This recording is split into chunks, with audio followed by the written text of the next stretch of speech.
And welcome back, everybody, to another episode of Deathstryke Media's Force Friday show. This is our 20th show. This is the show right before we can start drinking. Isn't that exciting? My name is James Waddington, and I'm joined again by my panel of panelists who is actually going to be here this time. We have James Armstrong at the very far end. How you doing there, James? Doing good. It was so hot in Texas today that on I-35 I was actually making sure I stayed right next to an 18-wheeler for some extra shade. I believe that's common practice around this parts of the woods. And right smack in the middle, we have the non-James in the room, the outcast man. We have Sean Sharp. How you doing? Better than I deserve. I have considered my name changed to James just for consistency's sake. No, it's good to have someone who's not named James. Mind if we call you James anyway? Or maybe just to keep it J consistent, you should just replace the S with a J and we can call you Gene. That's No. not going to happen. Okay. No. Not going to happen. Nah, Let's that try to won't happen. compromise. No, that's a good compromise. Yeah. Well, welcome back, everybody. How the show works, if you're first time joining us, is we have some Star Wars topics, say 5 or so, and we simply run them down and talk about them. And thank you guys for tuning in again and helping us hit 16,000 views in one video. That was last week's video. Thank you guys so much. Thank you for the new subscribers that have come in. Thank you guys too. Tell your friends about the show. We're kind of a goofball group. We talk Star Wars. We kind of wrap it into real world history, which is kind of a fun thing. At least this guy does. But we're just going to jump right into it today. We've got some good news. Good news, everybody. Good news, everyone. From Star Wars. What Good a news. change. Yeah, we're jumping ship from the Han Solo debacle into the first 4 episodes of Forces of Destiny have been released. They are a lot shorter than I was anticipating. They were I thought they were going to be like anywhere from like 5 to 7 minutes, maybe 8 minutes. They're like 3 to 4 minutes max. But so far we have 4 episodes. We have 2 episodes. First dealing with Rey and BB8. The next episode we actually get Leia, and I like the voice actress they chose for Leia. That she did a pretty good job. And we get Wicket knocking out some stormtroopers, which is pretty good. And then we have the newest episode that came out today. We have the Padawan Path with Ahsoka Tano, Yoda, and Anakin. Your girl. Yeah, that's. I was happy to see her. I when I heard Ashley Eckstein's voice as Ahsoka, I'm like, man, I've missed the Clone Wars. Yeah. The Clone Wars is a good show. So, you know, hearing her back in it again, I was like, man, we need more. We need more of that era of Star Wars. There's still so much more they could do. I know they can kind of go off topic a little bit with getting away from Anakin and Ahsoka to kind of more backstories on some more obscure Jedi or some obscure like path of stuff. But anyway, you watched some of these episodes. What do you think down there, James? I binge watched all of them in about 10 minutes after work today. You can do that. You can do that very Exhausted, quickly. and he was yeah. exhausted. It's like, whew, man. But no, my love for BB8 is well known, and so I like seeing more of him. I kind of like, you know, spoiler alert if you want this 2-minute video ruined for you. It'll go right there. but I like how Rey was able to work feeding that Jakku worm thing into saving BB8 and then saving the 2 of them in the next episode. Yeah, That was a nice little touch. Yeah. So enjoyed that one very much.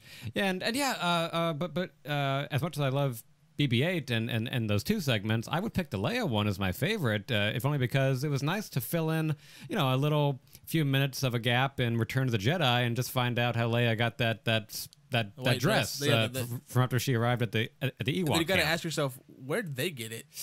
Yeah. I didn't think of that one, did you? I think we've covered some of the aspects of where Ewoks get their stuff. I know. Check episode 4, 5-ish in our list. Yeah. But yeah, so long story short, Ewoks are cannibals. Except for heroes. They don't eat heroes, apparently. Okay. But, you know. But no, it's like, I kind of hope that they keep these up and other studios follow suit. It's nice to have little animated shorts that just fill in little gaps here and there for the movies. As a DC Comics guy, I'd love to see little snippets of Supes and Bats and Wonder Woman in between all of their respective movies. And of course, DC is known for their animated department. DC movies. There's a smart man here. You might want to hire this guy, but you got to go through me first. Yeah, Unless you have a higher pay grade, then you can just skip me, and that's fine too. Yes, buy me out. Sean, what do you think about the first 2 episodes? Well, actually, I got to see them, which usually I'm the last one to see. That's why I asked you. See everything.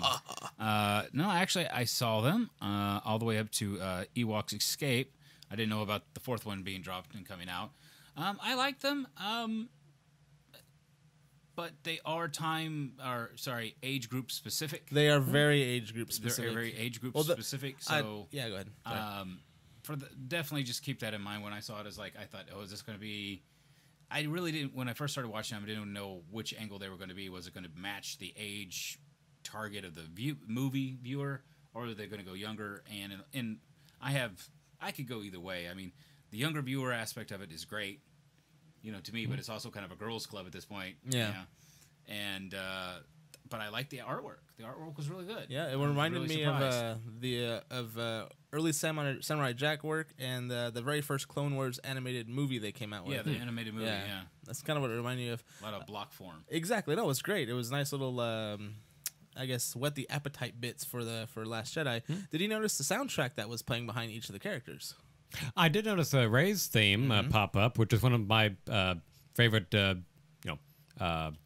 John Williams pieces from The Force Awakens. So it was nice to hear that again. It was. If you didn't catch it, if you haven't seen the episodes, they actually play the character themes subtly behind the characters of the shorts that they're about.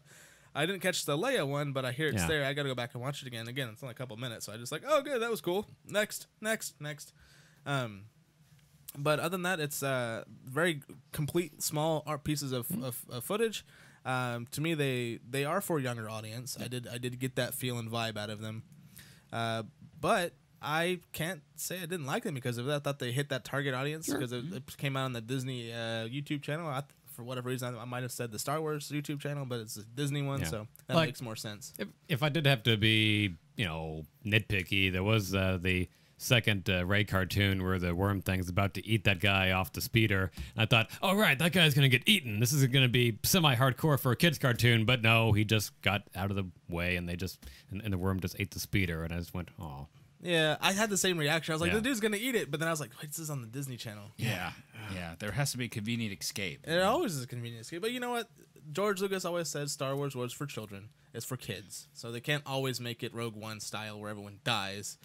But that's, to me, some of the best stuff they've ever done for Star Wars when people die. But I mean... Gotta have tragedy. He may say that it was for children, but...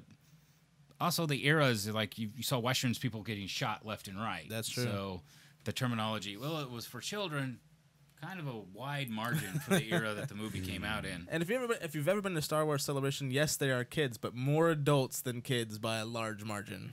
By a large margin. I still hear the kids drink in the cantina. Well, that's just common practice, sir. Yeah.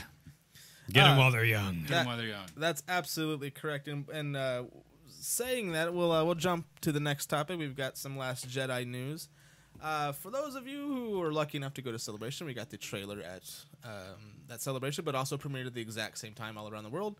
So no harm, no foul if you didn't go. You still got to watch the trailer with everyone else at Celebration. I think they actually came out with the trailer like a few minutes after we got to see it, but you still got to see it. You probably saw it better than I did because I was in a giant crowd. Your sound quality also wasn't that good, I think you said. Well, where we were, yeah. I mean, if you saw it in the Last Jedi panel, which I did not get to go to, you got a giant screen, great audio, but we were out in the main hall with the giant screen and 10,000 of our closest Star Wars friends, and we just couldn't see it or hear it very well. So we had to go back to the hotel, and then we rewatched it on our laptops in the hotel. But we still saw it. We were still there. We got to enjoy it. But with that being said, they promised us. They didn't promise us. They kind of hinted that they were going to come out with the behind the scenes reel at Celebration. They didn't do that. So everyone got like, well, where's that behind the scenes reel that they came out with that they didn't show? Turns out that's probably going to be at D23, which kind of makes me think that's kind of damage control for this Han Solo thing that kind of happened. Not that I'm saying it's not a bad move, but I think they're trying to get the conversation away from Han Solo for a while and dropping this behind-the-scenes look at The Last Jedi, which is fine. We've got some stills that came out that we've talked about, and of that sort of footage. What do you like to see from behind-the-scenes stuff when you're looking at behind-the-scenes footage of early films before they're released, or do you like seeing behind the scenes before? Oh yeah. So it's like I was going to reference. I think it was D23 from last year where we got the behind the scenes reel of Rogue One. That's right. And they had some great shots in there. I think that's where we first saw the stormtroopers walking on the beach and them just running on the beach and explosions going everywhere and all the stuff that was in the behind the scenes never made it into the feature film. A lot of that got cut. But also that was where we first got our taste of Jen's. Using the "May the Force be with us" line, So this seems kind of standard to me. I mean, if they didn't show it at Celebration, I'm sure they were saving it for this moment. So I'm not sure how much of that was tied into the Han Solo fallout and how much of it is just, giving something to the fans on schedule. And in this case, it being just a new look at Last Jedi. So as far as the stuff I'm looking for, just good close-up shots of all the characters, acting against the full weight of the First Order coming down hard on those, resistance bastards. Well, back what you said with Rogue One, some of the behind-the-scenes stuff actually gave away the fact that you got to see Anakin in the bacta tank. Someone from behind the scenes reel pointed out in one of the monster shops was like, "That's a torso." Of Anakin Skywalker. That's cool. Yeah, so there's that. a little tidbits that you can take away if you have a keen eye. I'm looking forward to that. How about you, Sean? I always have mixed feelings about behind the scenes thing. I'm someone who wants to watch the film at least twice, and give it time before I want to see how they did it. For me, it's the magic trick. I don't want the reveal yet, and I especially don't want the reveal before I see the movie. Right. For me, it's I want that continuity, not take me out of the movie. And I guess that's why I see so few movies, because I want the environment where I don't have anything to distract me or take me out of it. I want to be right there, right then. And then, after it's done, let's see how it was done. I, of course, watched all the documentaries as a kid of the original films. Yeah. I saw every single one, and even bought the manuals, with like the breakdown of all the equipment. But that was well after I'd seen the movies, like Empire I saw 13 times. So, it's a respectable number. By that time, I think I saw the first Pirates that many times. Really? Yeah. Don't compare the two. I said the first Pirates, okay? The first one. First one. So, I always At the Galaxy. Sorry. I always have mixed feelings about seeing, at this time, behind the scenes before the movie's out. I would rather just have extra clips instead of seeing anything behind the scenes. Oh, no. We've been getting some good tidbits about Last Jedi. Like, I want to see that casino scene, and I want to see the first. Like I say, I just want to see the, John Boyega and everyone, like I say, acting intensely while the First Order comes and crashes the party. I want to see Luke Skywalker say nothing. Yeah. Ooh, yeah. Yeah. You I already like have that. that in a lot of the release clips and not necessarily behind the scenes, but. Yeah, no, that's true. The trailer and stuff that they dropped was stunning for the first. When you watch it, you're like, oh my god, this is crazy. But I'm looking forward to I don't have this keen of an eye when I look at a trailer or behind the scenes stuff, and I give credit for those who have that, who can point it out to people like me and go, well, this is obviously this. I'm like, oh, you're right, that is that. But other than that, I want to see behind the scenes stuff early, just because I'm that guy. Like, I just want to know how they did it, or I want to see if they come out with like a behind the scenes look of maybe some of the clips from the trailer, like the cave scene, so that you might be able to pick up some little continuity things. That are like, well, that has to happen at this scene between. I don't know. I'm crazy like that, but start piecing them together before the movie comes out, and then when you see the movie, it's all completely different. And I can't wait. Like with Rogue One, they had all the behind the scenes stuff, and some of the trailers that came out, or most of the trailers that came out, all those scenes were not in the final film. So that to me excites me. But anyway, it's not about what we think. It's about what you guys think. What's your favorite behind-the-scenes feature of any film, mainly Star Wars? Or if you don't like behind the scenes, let us know in the comments below. We'd love to hear it and read them. We read all the comments, all 5 of them. Thank you. You know who you are. We will continue with this Last Jedi trend and skip right over the week or so before that and about Comic-Con. Now, San Diego Comic-Con is, I think, the largest Comic-Con. Yeah. Yeah, I've been to San Diego Comic-Con before it got huge and before it got crazy. But apparently they're not having any Last Jedi panel. They're not doing anything for Han Solo. They're only going to have a panel about collecting toys and some other tidbits. Nothing about films or what their future filmmaker stuff like that. Nothing. Sean, what's your thought on that? My thought is that it is kind of what you had discussed earlier in the notes. Is it's basically, let's get the buzz off anything to do with the Han Solo film. Yep. Let that die down. And just basically, look at the bunny. Look at the bunny. You look away at something else. I just really feel that's what it is. Because the more pressure there is on the studio to perform, if you're constantly giving it bad, black commentary and all the web cycles and all the interwebs and all that, if it just kind of dies down to a low simmer, people will forget there was controversy, especially if it was a good film. That's right. They may bring it up later and go, and despite this being packed with problems... Well, they said the same thing with Rogue One. They said Rogue One was like reshot, like 40 to 60% of the film was completely reshot. And we were like, well, maybe that was true because none of that trailer stuff was in the movie. Right, but it looked good. The final film was fantastic. I mean, a lot of people are like, that's the best Star Wars film they've ever done. And it's up there for me, man. It's like, up. It's like I don't even know which one to pick. I mean, visually, it was stunning. To me, visually, it was the especially best the last 15 minutes. Especially the last, the last 15 minutes are just fantastic. I think it's like if this was a board meeting, it's like let's talk about other things and let things simmer down. Yeah, I think that Lucasfilm, Kathleen Kennedy, all them, I think they're tired of talking Han Solo. They're trying to just go, you know what? Let's just steam forward. Let's just put our blinders on. We'll just forget all this other stuff. Let's focus on the Solo film. No talking about it, y'all. And then let's just get this done. James, your thought on only getting toy collecting panels and not having any press for any movies for Star Wars Comic-Con. What you think? Well, first off, Sean's reference of look at the bunny reminds me of the South Park episode where Johnny Cochran does the Chewbacca defense. Oh, it's yeah. like, this is a picture of Chewbacca. I win. That's a good tie-in. That's good. Yeah. But Good, yeah. it doesn't surprise me. I mean, Disney is this great empire, and they can afford to have their own convention.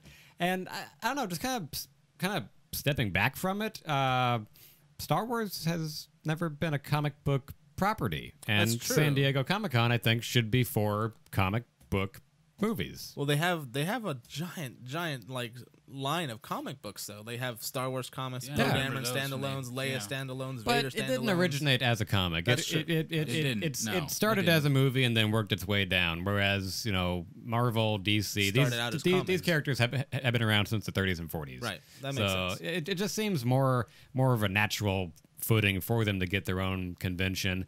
And then maybe, of course, Marvel's owned by Disney. So are they not going to be at Marvel Comic-Con? will be there. Okay, yes. yeah. See, that would worry me if Marvel pulled out of Comic-Con. That would really that would hurt the aggravate brand. me a little It bit. would also, I think it would hurt the brand, but that's for another show. Yeah, but this is fine. No big surprise here, and it seems like a more natural footing. No, I agree. It is nice because they have done Star Wars panels in the past at Comic-Con because they have a very large audience. They're worldwide. That's why it's Comic-Con, it's San Diego Comic-Con International.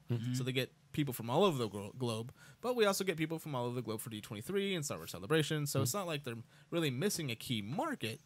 But I can see, when fans have to choose the biggest convention to go to, which one do you go to? Celebration, D23, or Comic-Con? And the people who are like, well, we're just going to get the same footage at Comic-Con as we did at Celebration, and I want to go, I'm more of a Marvel fan, then I'll go to this one. They're not going to see the footage that we saw, which I kind of feel bad for, but at the same time, like, you picked the wrong convention, dude. Sorry. Exactly. Yeah. It is, as James was observing, it is what is the focus of, Comic-Con. Yeah, It's in its title, guys. It's in its title. It's supposed to be comic books. It's supposed to be in comic book related stuff, and I agree with you 100%. But I do feel kind of bad for the fans who are maybe expecting something bigger from Star Wars, a bigger presence from Star Wars, who maybe can't go to D23 the week later or didn't make it to Comic-Con. Yeah, but these are fans with money who can afford to go to these conventions on a regular basis. You're very right. And as someone without money, these are major first world problems that these Uber fans have. I can only pick one convention to go to this year. That's one more than me. I was lucky enough. I've never been to the Celebration. I was lucky enough to go. The wife said yes after I tricked her and making her think it was in Texas, and it wasn't. Oh. Oh. Well, I didn't crafty. say. Well, funny story is we were at a gathering. You were there. Like, no mind trick required on that one, I guess. No, it was Called tequila. There you go. It was December-ish, so they had just announced Celebration and its location, and our mutual friend Charles was like, "Hey, they just released the tickets on sale for Celebration. Are you gonna go?" Of course, Charles was gonna go because he's in the business, and he was going there on a not press pass, but on a work badge, and I was like, yeah, totally go. And it's like the tickets are $150 for all 4 days. It's like a steal, and it basically is a steal for a nice long convention like that. Okay, absolutely. And so it's like, yeah, I totally do it. And I yelled across the room, hey, honey, is it cool if I buy a $150 ticket to Celebration? She was like, yeah, why? I'm like, because I want to go. She's like, whatever. So I bought the tickets. A few weeks later, I was like, I need to get a plane ticket to Orlando. She's like, for what? I'm like, Star Wars Celebration. She's like, what? Yeah. It's like, yeah, just don't mention all the details. Just go. Yeah. I didn't lie. I just neglected the truth completely. Yeah, you know, it's Texas. We have a city, you know,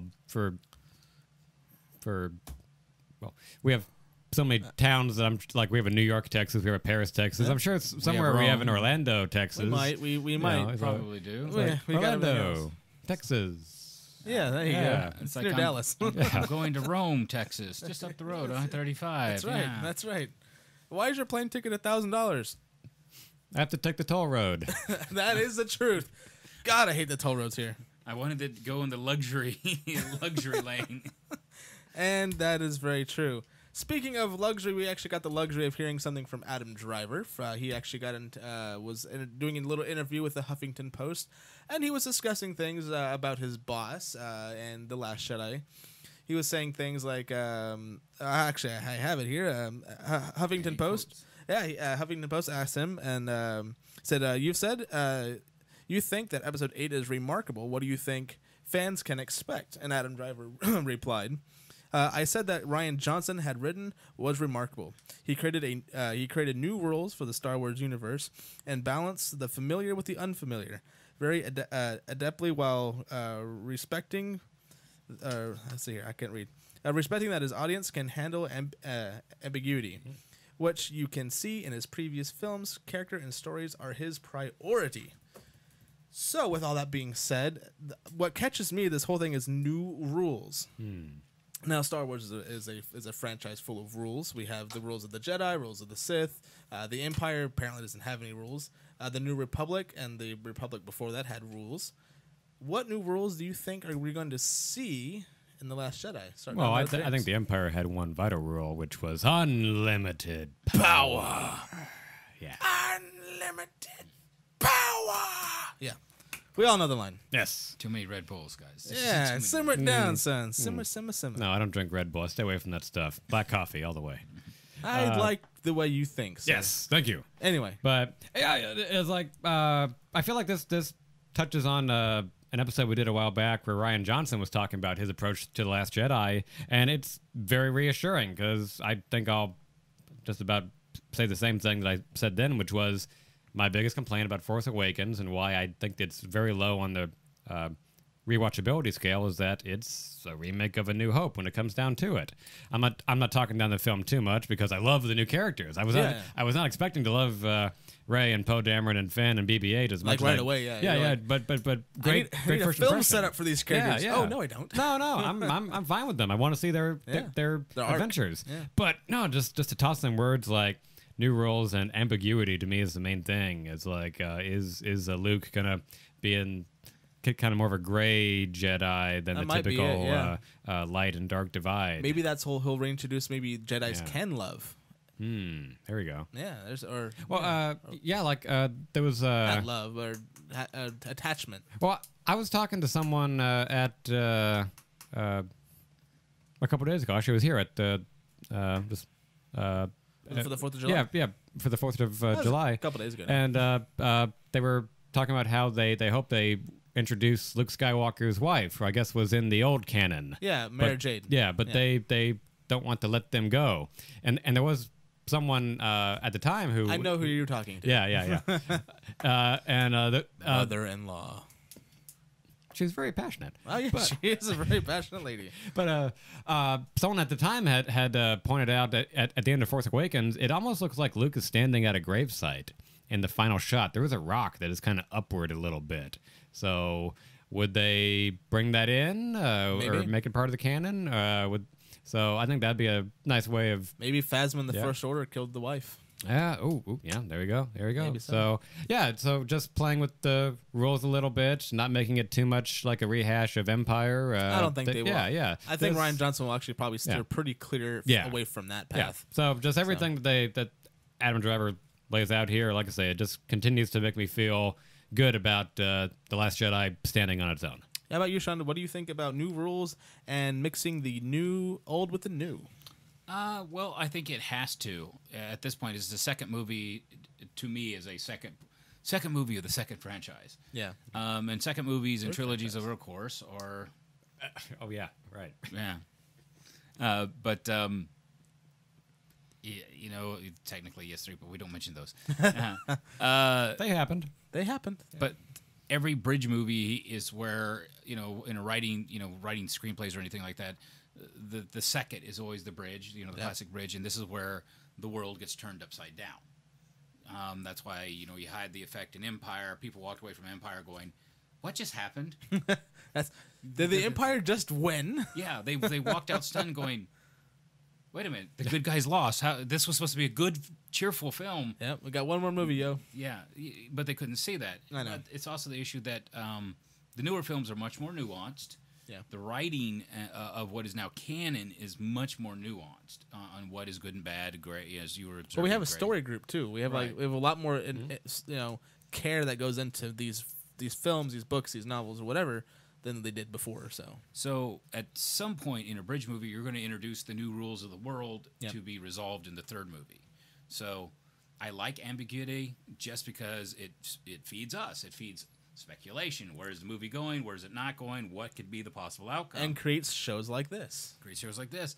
And I won't go too much into fan fiction or fan art, but, you know. And it's also the fact that I've always loved movies that had enough wiggle room for the person to have a cerebral engagement and think of what if.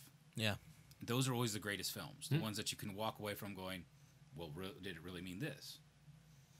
That's having a movie that can do that, I think helps any audience, not just like the people who are more in tune with the movie or more fans of the movie, but anyone who sees the movie that, you know, maybe they don't like Star Wars or seeing the Star Wars for the first time, going, I don't know what's going to happen. Right. I don't know what I just saw. I mean, you watch a Star Wars movie, you kind of can tell what's going on, but there's that element of surprise that you don't know what's coming. Sometimes you're like, I want to see the next chapter. It's like you're reading a book that has a cliffhanger. And you're like, I want to know what happened.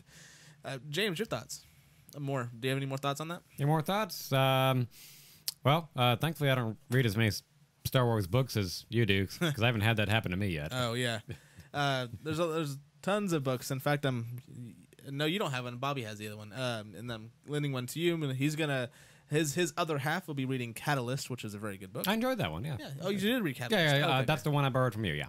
Oh, Yeah. see, it's making the rounds. It's a good book. Yeah, good book. But yeah, getting back to the whole new characters and speaking of Rian Johnson, that dude's a class act. Like he really is. And for his other movies, he did was it Godzilla? No. That was Gareth Edwards. That was Gareth Edwards. Who did Brian Johnson did Looper. Looper? Yeah. That's what I was thinking. Yeah. Oh, that film. Yeah, that was a very good film. Yeah. Speaking of ambiguity, yeah. Exactly. Yeah. And if he can bring that sort of storytelling to Star Wars film, which I think that's why he was selected for the director role of a trilogy film, then yeah, let's bring it on, man. I want to see it already. Is it December yet? I hope so, but it's freaking hot outside. And I really, really, really want to see that. But we will actually close it out on some Han Solo news. Dun, dun, This is our dun. last story for the day. Well, I'm going to throw an extra one at the very end. I know. Surprise! Not in the show notes. So yeah, we'll close it out with some Han Solo news. Well, it's not really Han Solo related news. It's sort of adjacent to Han Solo news. For all you Lego fans out there and people who love Legos, and my aunt is one of them. She has a room for Lego. She calls it the Lego room. Nice. And she has shelves, kind of like Descriptive, bookshelves, yeah. just full of Lego kits that they've built in the house. And they're all really complicated ones too, like the Death Star and Star Destroyers, and not just Star Wars. I'm talking everything. But there's a wonderful little website called what did I write it down as? Brick Fanatics, and they are sort of a website dedicated to people who love Lego and want Lego breaking news, like when the next set coming out, Lego movies, stuff like that. And on this, they kind of reported that the new toys that are going to be released with the Han Solo film still have a release date of April 2018, which kind of tells us, maybe, that the Han Solo film will not be pushed back too far from its original release date. It was in May. Because you don't really want to sell the toys too far in advance when the movie comes out, because sometimes toys give away spoilers. Happened in The Force Awakens. It happened in Rogue One. It looks like it kind of happened with The Force Awakens because they released a Snoke figure. So we kind of get to see what Snoke looks like in Lego form. They always stylize their stuff, so it's not like a complete representation, but it's something. But they're kind of predicting that they're going to stay with the May release date for Han Solo film. Do you think that they're going to push Han Solo back to December, considering that we have, now a week and a half of regular shooting left, plus reshoots? What do you think? I don't know. It's like I'm still of the opinion that they will end up pushing it back, but then again, they're doing reshoots on Justice League right now, and that one's still coming out in November. So maybe if you get the right filmmakers in place, you can just get these reshoots done, get a movie all on schedule, and get it quickly edited. So I don't know. We'll just see how capable Ron Howard is with the special effects. Again, that was kind of the one thing I was iffy about when he got promoted, although Sean testified that his Moby Dick movie was very well done.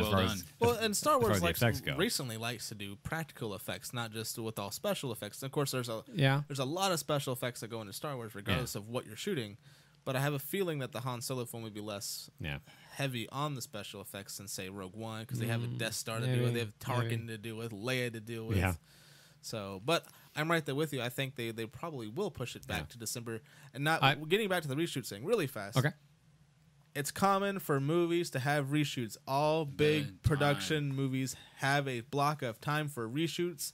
Don't freak out. It happens. So they got to read. Sometimes they do a take. It didn't quite work with how the tone of the film changed throughout the time. They got to go back and redo it. Got to redo some dialogue that maybe didn't get caught up. Yeah, they're very common practice. I mean, Francis Ford Coppola, Martin Scorsese. Yep, all the big ones do it. They are all known for massive reshoots, and that's just standard practice for them. When you sign up for a movie, you get the block of time for the movie, and then you have a block of time for reshoots that you're contractually obligated to do as part of your contract for the film. Some people like to break that, but that's just because they're rule breakers and mean. Anyway, sorry to interrupt, but I had to address that sort of issue. No, just a quick point. I would also say that typically, I feel like the toys are some of the first things to be made because they got to make those way in advance, and so I don't think that the toy release date being tied too close to the film is a real indicator of it staying on track. Spoilers, man. Yeah, we can get spoilers, man. You know. I was gifted by my grandparents recently a vinyl record from 1977 of the original Star Wars soundtrack. I've got Empires. Nice. I was about to say, I think I had that one actually. Yeah. But I was looking through it, and I think that, speaking of spoilers, they had a track there called Obi-Wan's Death. They kind of did the same thing in Episode 1. Yeah. They had something about Qui-Gon. Yeah. Qui-Gon's passing or the... Funeral, like Qui-Gon's funeral, I think. No, it was I forget the name of it. It had nothing to do with funerals, but it had the demise of Qui-Gon or something along those lines. Yeah. It was like, wait a minute. Yeah. we got introduced to Liam Neeson's Jedi, and it's because the soundtrack came out before the movie came out. And so it's like, we know he died. That was a huge thing. And the thing is, like, as for spoilers in toys, for me, it's like I was planning to see The Hobbit until I saw a Legolas figure at the stores. Like, it's like, I figured he'd be in it. Who was the actor? We'll go into it later. I know that, but I was thinking something else. But yeah, getting back to that, Sean, what do you think about Han Solo probably going to be pushed back and the release of the toys compared to the release date of the actual film? I am of two minds on the matter. One, I honestly am thinking there's like almost a Herculean effort behind the scenes. I think so too. To get it out on standard time, because the contracts they signed with the toy makers and everybody else. There's millions writing on that. Right, and there are penalty clauses in all the contracts for Always. any type of variation. Yeah. So I think they're... Ask the Mopac guys who are doing the toll road here. yeah. Since we're avoiding the RB stuff, everybody has probably those fan hats with this coffee in them, and they're sitting there at the computers editing and splicing for probably days on end. Probably. I should get one of those. A la Peter Jackson style. Oh, yeah. But he pumped those out fast. The thing is... Those are epics. I really have a gut feeling that they're going to try to get it out as close to the original release date as possible. Yeah. Other than pushing it back, because they could lose so much momentum by the slower release date, and it would build into the mythology that this is a really screwed up film. which I don't think it's going to be. I don't think so either. I think they're right. They're course corrected in the correct direction. They're not going backwards. They're looking forward. Like, we made a mistake. Let's just move past it. Let's do what we can. Make a mistake by having this giant press is what I'm really. And they didn't make a mistake by hiring Lord Miller or anything else. They just made a mistake by going. All this came out at the same time. Yeah. So I think it was a damn if you did, damn if you don't thing. Like, damn if you do. They, keep them and they get a crap movie, or I don't even think the movie's going to be crap. It just wouldn't fit the Star Wars theme. You might have got something a little bit more humorous than we would expect. We get maybe a Jar Jar Binks style of Han Solo, which wouldn't have flown well. But they're not to say they're not good filmmakers, or damn if you don't, bad press and all the other stuff. So. The thing is, though, if they had said nothing, they would have been, it would have given a lot of force behind it. How bad the movie is, because they're not even talking about it. Yep. Versus just confronting it head on and going, air the dirty laundry. That kind of makes me wonder, because when I was at Celebration, there was no news of Han Solo. That was in what? When was Celebration? April? Yeah, it was April. April 18th, 17th, 18th, 19th, 20th, something like that. Apparently, they had been shooting since January, and we got nothing. And a lot of us were the cast photo had been out, and I think that was it.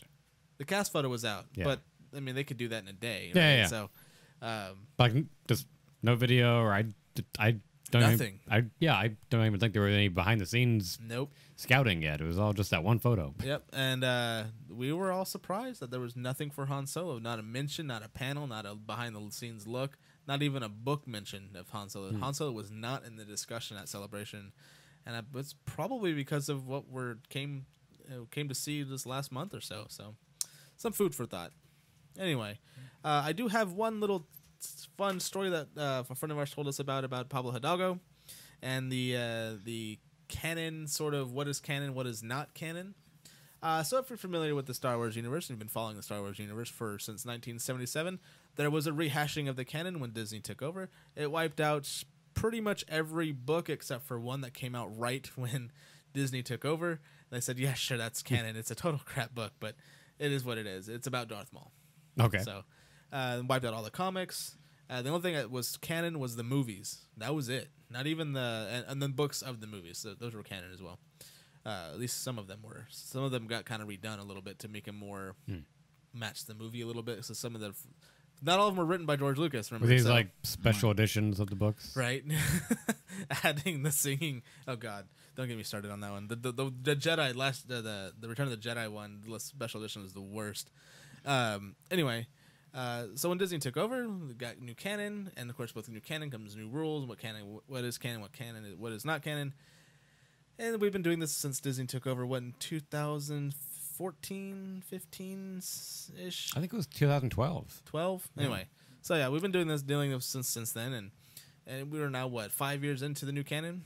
And so some fans love to ask the question, is this canon? Is this not canon? What is considered canon? About the stupidest little shit. I know I cuss on a Star Wars show. It's going to happen every once in a while. It's the 21st century. Yeah, even kids are doing it nowadays. Don't do that. 2-year-olds repeat everything you say.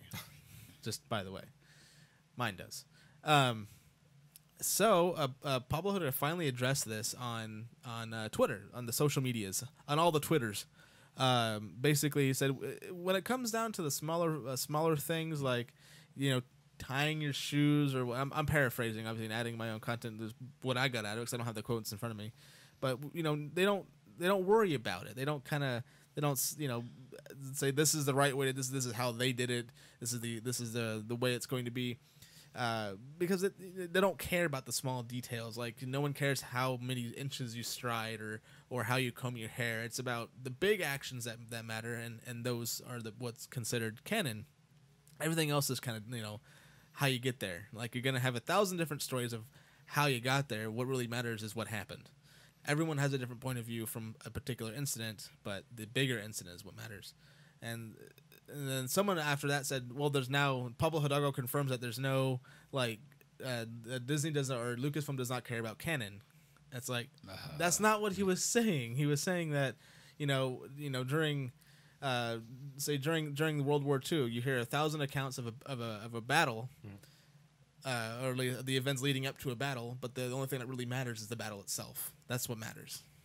So everyone points fingers that he said, she said, did this. That don't matter. Whatever happens is a perspective view of what's in the film or the books. All he's saying is don't sweat the small stuff. Exactly. Yeah. So that's why when there's little inconsistencies in books and movies, it's because maybe it's a different someone else's perspective on that particular incident, and it's not meant to be a nitpicky thing. It's like the fog of war. Exactly. Yeah. It's like, who blew up the Death Star? Well, we know Luke blew up the Death Star. Well, there were 5 other squadrons around, and who took out that turret? No, it doesn't fucking matter. The thing got blown up. So it's a little thing. So I think he's just getting frustrated about so many little questions about, someone brought up the question like, well, there's no zippers in Star Wars. But on some of the flight suits, you can clearly see zippers. Zipper. I was about to say, wait So- a minute. Yeah, exactly. So Really, guys? That's what you're going to waste your question on? Yep, that's what they do. It's not what is your philosophical view of the, bridge aspect of storytelling? There are no zippers in Star Wars. So why do they have zippers in these costumes? If you look at Luke's Bespin outfit, there's zippers all over it. Yes. So Not to be too antagonistic, but to steal a line from William Shatner in regard to Trekkies, get a life, man. that's pretty much what he was trying to say without saying it. But anyway, Yeah, you worked. Yeah. that's the last story I've got. Do you guys got any extra stories you got to tell? Nothing? Nada? Nah, not really. I did enjoy, just to tie back into the Forces of Destiny. I like the production quality. Yeah. I would feel comfortable with kids watching this. And then there's my wife, who's very critical of anime and animation in general. Actually liked the production value, and she did immediately say it has a Samurai Jack kind of feel. Yeah, that's what I felt too. Bold outlines. The dialogue was irritating to me, but it's recognizing the target audience. Yeah, they dumbed it down. Yeah. Speaking of dumbing it down, I can go into this real fast. If you look at the novelization of any particular Star Wars book, it pretty much goes line for line in a lot of the dialogue from what you see in the movies. However, if you get the junior edition or the kid edition of the novel, it changes a lot of the cuss words if there's any, like hell.